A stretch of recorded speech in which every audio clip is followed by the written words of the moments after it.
one of the things I wanted to come in, I was trying to get back to doing more collar drags. So you see me, I'm grabbing on that collar. That's what I wanted. He did have a pretty good posture. Oh yeah, I wanted that collar so I could do a collar drag. He wouldn't let me have it, which kind of threw me off.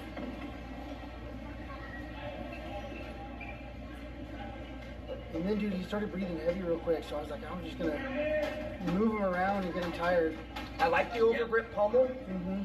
He kept his, I mean, like I said in the comment, they don't take anything away from yourself. This dude was a gaming guy. He's definitely well trained. Yeah. Later, when you were passing with the knee cut and he went into that armbar, dude, that's it. You could tell that guy practiced that. His coach prepped it. He didn't just make that up on the fly. Right. That was a solid trap that he laid. Oh yeah. Right? And that's the difference between a lot of purple belts and blue belts is they just get more familiar and they start chaining those techniques together. Well, you know, he saw me in March, and I think he was coming back for me. Oh, dude, I guarantee this guy watched some of your matches and stuff. I guarantee it.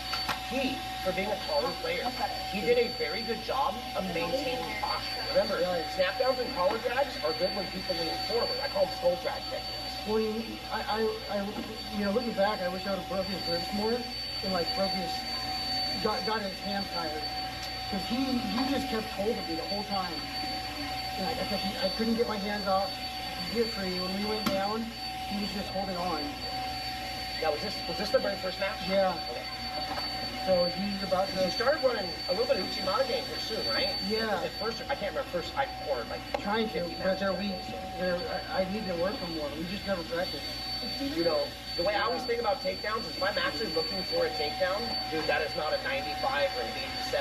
If you're gonna go, when you decide you're gonna go, hammer that pedal to the floor and hit the nitrous. Like if you're gonna legit go for a takedown, go 100% or nothing. That's how I always like to think about it. There's testing out and checking feet and snapping collars, and then there's like, now I'm gonna go. When I go hard. He's getting ready to do that armbar right here. Yeah. He wanted it. Well, he's trying to run a variation of collar and sleeve. He's getting me out balance. Well, he did a very good job trapping your foot there too for speed. You guys are out of bounds, so that's probably should stop that. Yeah, I kind of thought we were out of bounds and he was going to stop it, and then he did. I was not happy with that. Not taking anything. I'm sure this guy was doing his best job at pro. You know, I rep all the time, and I know the intricacies of the rule set. Maybe he doesn't have too much experience. That should have been. Listen, even if he swept you on the edge and you went out of bounds, he didn't stabilize. There should be no point for more. Yeah. If you can't recreate the position, which he's not, then you start to build up. It's a really simple rule set, but you know, reps are people and they make limits. Yeah. That's recording. Yeah, I think this is recording. Put it back there. Put it back there. I don't know, sorry. I thought you were done. Yeah, but it instantly went to half guard. Yeah, and I saw you sneaking this in for deep half, but, you know, there's an easy counter for getting into deep half, and that's the cross face and keep the gear away from the So he countered that, but... Alright, feet up, guys. Real quick. And then I was going underneath his arm. Pretty much standard things. There. Yeah, he gave me the momentum. Good, good. Now, that was very good for him too, because if he keeps one knee on the mat, or two, for 3 seconds, that's a sweep. He knew that, so he stood up to reset the position. Right. So not only was his technique good, but he understands the rule sets very well. Right. Yeah, I was gassed.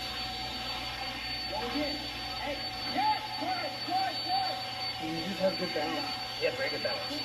If I had to guess, dude, whatever school he's from, or maybe he goes to a judo academy too, this dude was not just jiu-jitsu. Either his coaches prepped him, or maybe he's cross-trained in judo, because his grip fighting and his footwork and the Gucci counters, those are all, I mean, they're all higher level stuff. I was happy that I got him down a few times.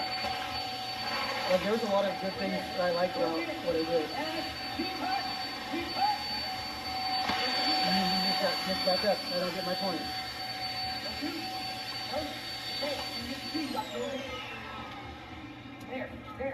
Boom. That's what he did. One of the counters to Uchimata, or one of the counters to Osoto is an Osoto.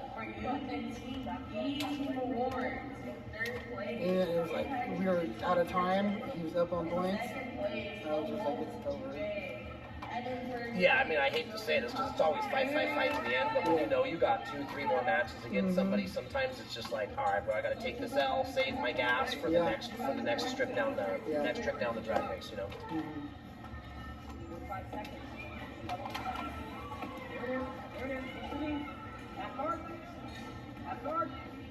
And there again, he did a good job curling his foot and pummeling his laces to the outside. I mean, for purple belt, I would guess, I don't care how many degrees or pieces of tape are on the, like, he's rolling like an upper purple belt, not like a brand new purple belt. Yeah. No, he was super tough at the absolute. There you go. Good counter there. Yeah. That was a good match, dude. I mean, it came down on his side of the fence as far as the ball and the points, but dude, that was a good match. There was a series of like 2 4-second scrambles in there that dictated the entire match. And I know that if I was reffing, I would have awarded 2 points for that takedown, which now ties it up, but you don't got to take as many risks towards the end of the match. Right.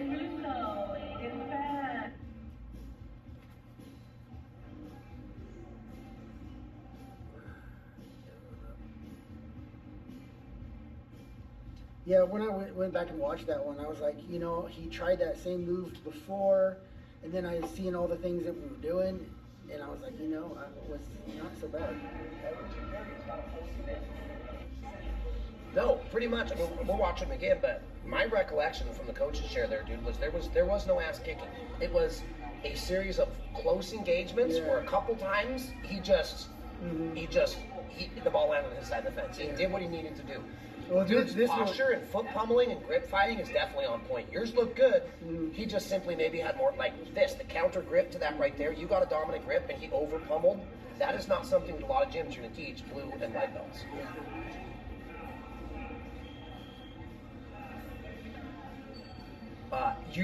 You get to the belt a lot. I would love to see you suck those hips in, not just with your arms. It's a twofold. I'm gonna pull them with my arms, but I'm gonna get in there. I'm gonna hip in and try and touch tip to tip.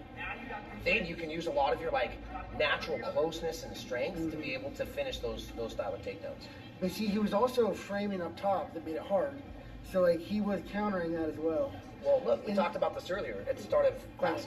He's constantly trying to pummel for at least one inside. He did a very good job not letting you get double inside controls. This is also, so now he's hold the guard. Little spider, he's working that sleeve and lapel again. So he wants that arm. Yep. I think this time I rip it out. I pull up. Tripod sweep right there. Looking for tripods.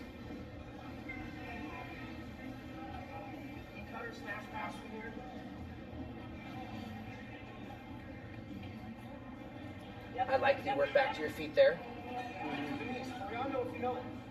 You see, he had that grip so tight. I was just like, oh. I think finally I started ripping it out. Yeah, dude, sometimes you just got to start that chainsaw and challenge their grips. Even if they keep the grips, it starts burning their fingers up for later in that match or the second or the fourth time you face That's why I'm saying I wish I would have done more of that from the stand-up. Yeah. And see, watch. I drop my knee, and he grabbed it. There it is right there, yeah.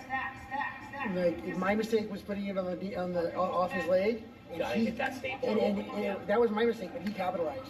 He was ready. And that was, dude, honestly, that was a well-prepared trap for you. Oh, yeah. You can, I mean, think about it. Knee cut is like, I don't know about, other camps. I do know this for our camp, for BTT and me personally. Knee cut is the very first guard pass I teach people. Why? Because it's incredibly effective, it's easy to learn, and if you do it correctly, it's hard for that bottom player. So it's natural that people, you start getting late blue and purple, you learn defenses for the most common things, right? This is what I noticed going back to kickboxing is when I was doing a lot more dancing, I was a lot more mobile, and I don't have that right now. Like, not doing kickboxing, not doing dancing.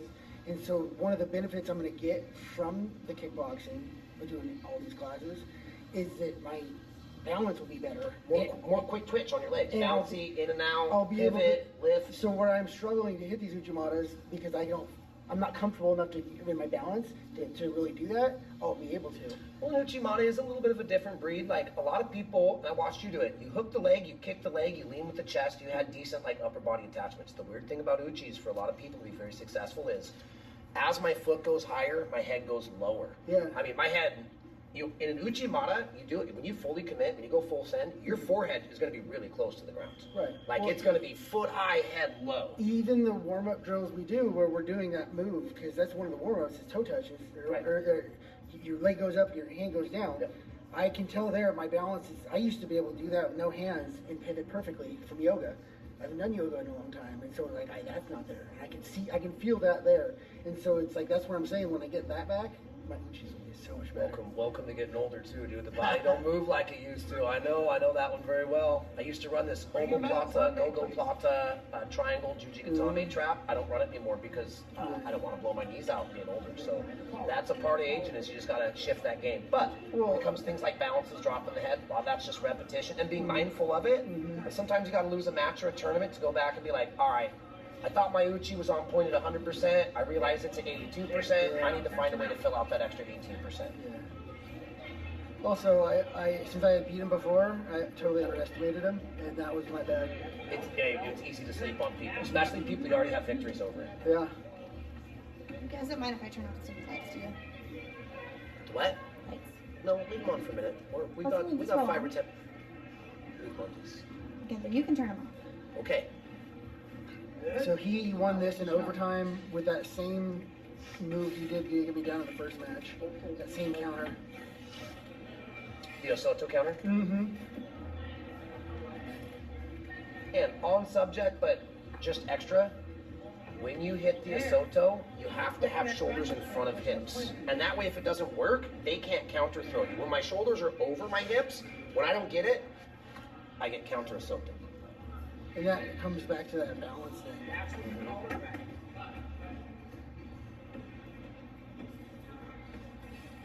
And it's really easy to lose track of the super simple things. Focusing on the other stuff is push-pull, dude. Yeah. Push him. The second he pulls back, that's when you go for your snap downs and your collar drags. Dude, we were just both so gassed out. It's hard to do that. That's the fight game. Yeah. Your brain says do this, and your body's like, nah, bro, I'm tired. Right.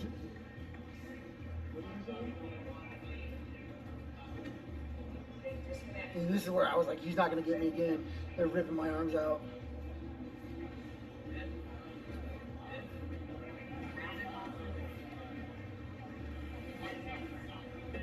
Yeah, you stepped away from the tripod. You're not letting him hook that foot behind the knee.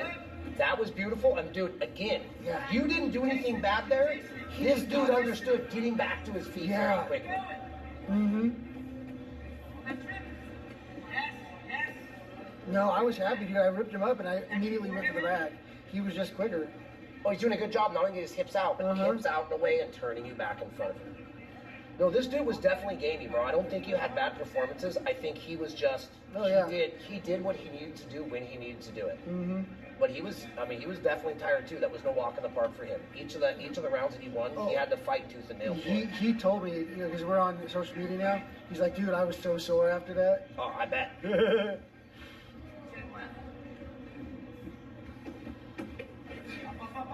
Again, dude, he just hit a very good collar drag, and you stepped out of it and you re-squared up. So like you're both doing good jiu-jitsu. Right. Oh yeah, I was happy. This went into overtime. Like, that was a good match. And he's just over there thinking, I'm gonna get this guy. He found out tonight. He got Yeah, it was good. It was fun. And then he tried to uchi you, and I think he realized it was like trying to throw a freaking bulldozer, bro. That it wasn't working. But like he's good at getting his base and standing up. He's sitting down. Very good. Just couldn't hold him down. Yeah, see awarded too, because the knees were on. It was good. Oh, above dude, the knee line, above the knee line. Good. I could have stalled here and won. Yeah. I could have stalled and won, but I wanted to attack. So like, I'm here to train. This is not IBJJF.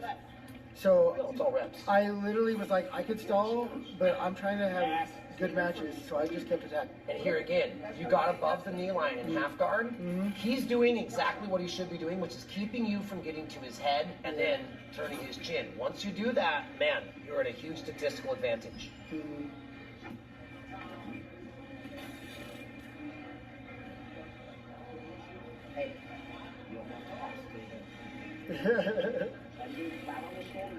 Yeah, you're saying the same thing. You don't have to, but I'm like, Win the chin, pin the shoulders.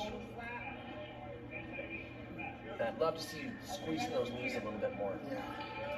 Well, that allows him to slip the knee line, right? Yeah. And do that. Hey, Kimura hip bump, I mean, pretty solid technique. It's the exact same techniques I teach to people because it's high percentage and it's easier to execute, especially when your grips start to go. Here comes shoelace pass. And again, he felt deep half coming. Yeah. He had a hardcore crossface. This dude is definitely well trained. What camp was he at? Do you remember? I don't know. He's in Oklahoma right now. Adamson's brothers.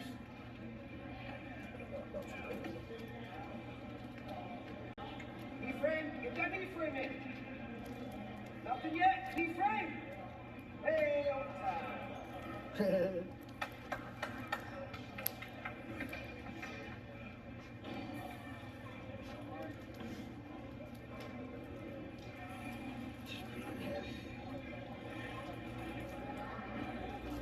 Well, dude, to be honest, the heavyweights, there's not a bunch of resting and laying on each other here. You guys are grinding on your feet. You're both battle, counter battle on your feet. And then when you got to the ground, you guys weren't just doing the typical heavyweight things like, all right, let's burn some clock, and we move a little bit. It's like you guys were grinding on each other. Oh yeah, that's what he said. He wasn't gonna let me. His goal was not to let me on top, like in put my weight there. Nobody likes to lose to a lower belt than them. It's that pride thing. It's the fire in your belly, bro. Yeah.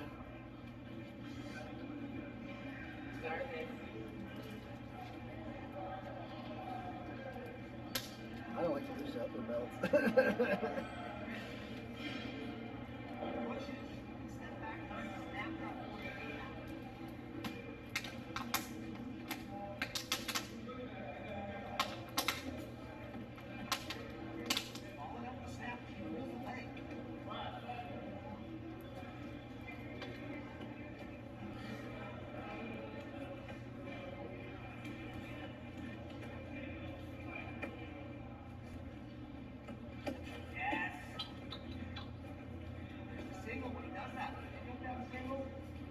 Easier said than done. No, I know. Part of the thing, in case you haven't caught on this pattern, a lot of the times when I'm like, hey, this person's onto something, like I will say it, and then they hear it, they're like, oh yeah, I better not do that again because they're going to grab the single. So part of it is to remind you of what to do, but the other part of that is a psychological warfare on the other person. Yeah. Oh yeah, if I do that again, they can grab the single. I better not use that weapon again. Boom. There it is, counter to a Soto. Rewind that a little bit. Rewind like 10 seconds.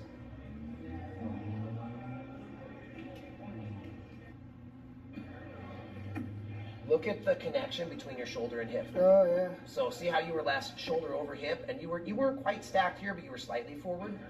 Always realize with a lot of throws, especially there. You need to be forward more. You gotta be, when I'm hitting out a Soto, or I teach my students, it's pull, and then always, it's easier for people to leave this foot here and do this. Look where that leaves my shoulder line. Yeah. When you go a Soto, pull them in, make a penetration step, and then when I trip, I'm boom. I need to have my shoulders way in front of my hips. And if the Soto doesn't work, you won't get counted. Again, easier said than done when you're tired, but one of the, Soto is a great takedown, outside leg trip, Soto Gari.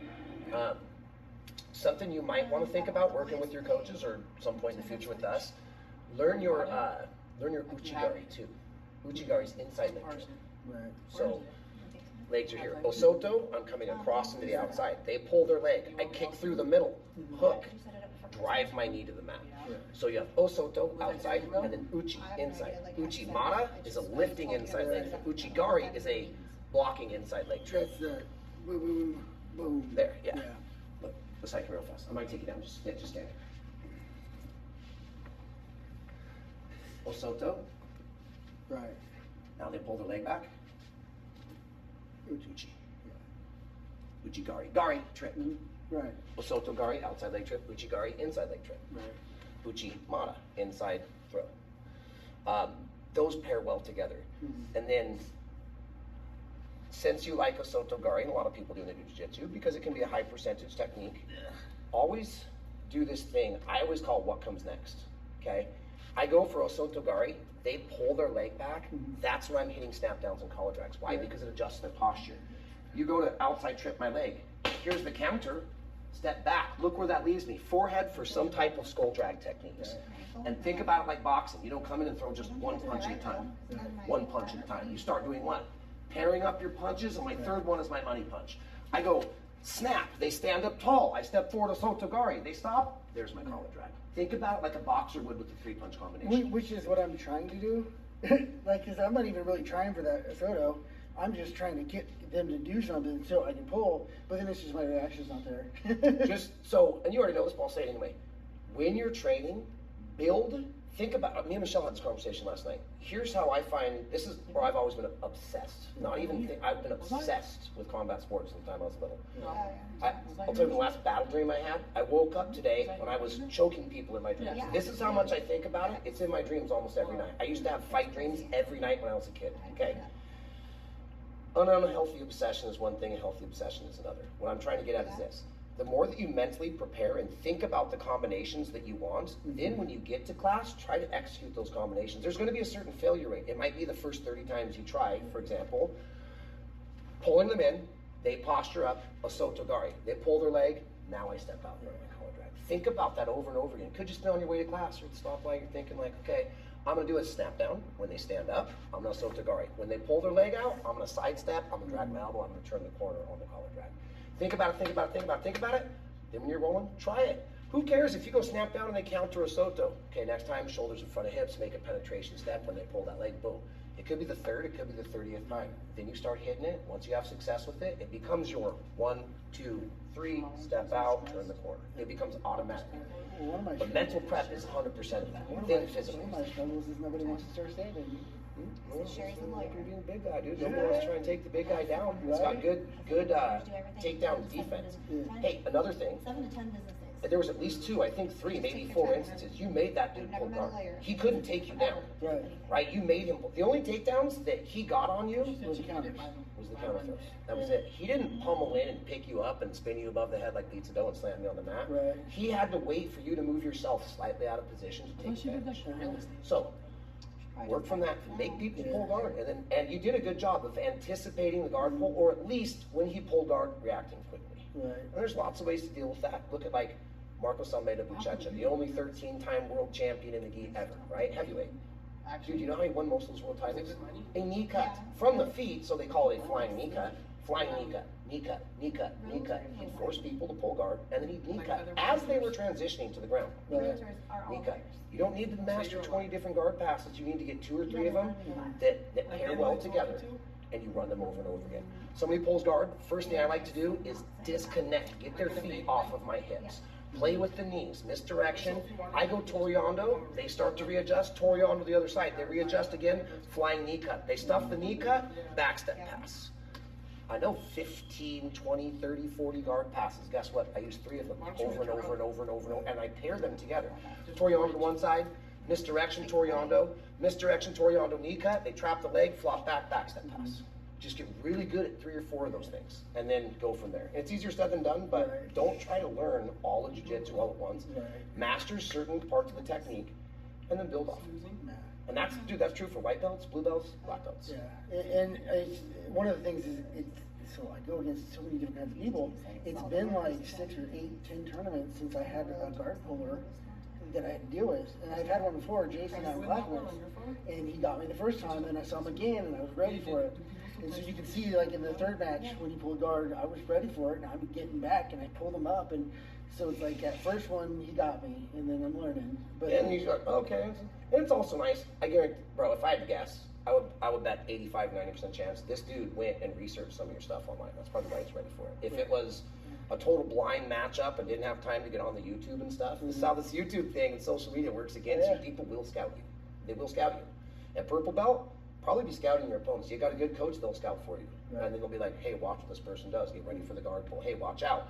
If you're going to Osoto, this guy's got a good counter Osoto. Which is bad, but it's also good, because like it's so hard to find good matches sometimes. Now I got a really good match. Now I can get really good because these guys are watching. And Spokane, the one guy that got me, he was like, "You made me anxious. I saw your profile." He was gunning for me. I was the one he wanted to be in that tournament. So it's like, okay, it's like I don't mind. I don't mind losing because I got these people coming for me, and so like I don't have a bunch of easy matches. I don't want a bunch of easy matches. It's boring. I want the guys that I gotta come back and get. It's the old saying, right? Hope for a battle, plan for a war. It's nice when you go out and you just get one battle and it's over. Sometimes you get into that war, man. You're gonna win some, you're gonna lose some. It's a grind. But you lose, you learn. I know it's such a cliche and it's so overused, but dude, it's probably one of the truer statements. Listen, did you like losing that guy? Was it fun? Did you go home and fist pump and be like, yeah, this dude beat me? Probably not. You're like, okay, here's what happens. You lost those. Not the IBJJF, not Worlds. You didn't have to fly to Florida for that. You go back and you take at least a couple things from it. All right, when I'm doing my Osotos, I need to have shoulders in front of hips. If I'm going to do Uchimata, I need to drop my head forward. If I'm going to go for any takedown, I need to full send it. Not 90%, not 84%. I need to full send. Hey, you know what will help my takedowns? Combining them like a striker coming in with 1, 2, and 3 punch combinations. Little snap down to get them to readjust, step through hard Osoto. When they come, now I'm hitting my collar drag. Losses generally help people prepare more for success in the future because it makes you grow. Unless you're comfortable with losing and you like it, then it's like, well, you win some, you lose some. Okay. I don't know anybody I want to be like, they're going home and they're fist pumping because they got kicked out of a tournament in 2 matches and they're done. Like, it should not bother you, but be like, bro, I didn't like losing. Here's what I need to do. I need to change something. I need to progress in this. These 2 areas I did great on. This I need to get better at. This I need to get better at. It's that simple. It sucks losing, but dude, losing makes you want to win more most time if you're competitive. Some people are like they're doing it because their parents make them or because they want to stay fit. That's cool. You want to start hitting those big podiums in the tournaments, you should always be chopping your feet, dude, and driving for the goal line. You make contact, hit a spin move, get another couple yards. There's a difference inside. I call it the fire in people's belly, dude. There's a difference inside of people. Some people will just go and see how they do. Other people are like, bro, I don't like losing. I need to get better at this, this, and this. And that's, you want to take a silver lining out of that. Okay, the dude got you a couple times. No big deal. It's not pans. You didn't have to rent a car and do an Airbnb and fly across and take time off work. It's a local tournament. Dude was tough. Now you go in. I guarantee you in the future, you really want to get that takedown, go 100%. You do a Sotogari, keep your shoulders forward, kick that leg. Start setting your takedowns up more. But other than that, that dude was a gaming opponent. Like I said in that comment I left, it was like, dude, don't take anything away from yourself. You didn't have a bad performance. The dude just, he had a couple well-prepared and laid traps. And he was able to keep you from putting the fight where you wanted to take it. You were able to keep him from putting the fight where he wanted to take it, and it came down in almost all those matches to a 3 or 4 seconds, a couple times in the matches, and who lands on top and gets the points. Is Orlando there? Simple stuff. But I would say make the adjustments, start working your combination takedowns. One-off takedowns, it's really common for people even in black belts. You know, you got your favorite thing, you go for it, it doesn't there, you back out, you reset, you maybe set it up in a different way, you go for the same takedown. Okay, you're gonna have a certain success rate. Get good at 2 or 3 or 4 takedowns that you can hit boom, boom, boom, boom, boom. And like one other example, the last thing I'll say is, maybe you pull them down, not even like full snap them down. You pull them down, they posture up, now I go Sotogari. They pull their leg. Some people I like Seoi Nage. I like drop Seoi Nage. Now I hit my drop Seoi Nage. Boom. There's certain combinations of takedowns that work really well together because in order for them to counter your technique, they have to move themselves into a position and now they're open for different ones. So whether it's drop Seoi Nage, Ippon Seoi Nage, you get the belt. Do you know Ogoshi? Do you know what Ogoshi is? It's a standard hip toss. We'll work through it at a different time. But if I have collar or sleeve, and I have an underhook and I have the belt. Remember I said about sucking them up and going like tip to tip? Once, just like real fast.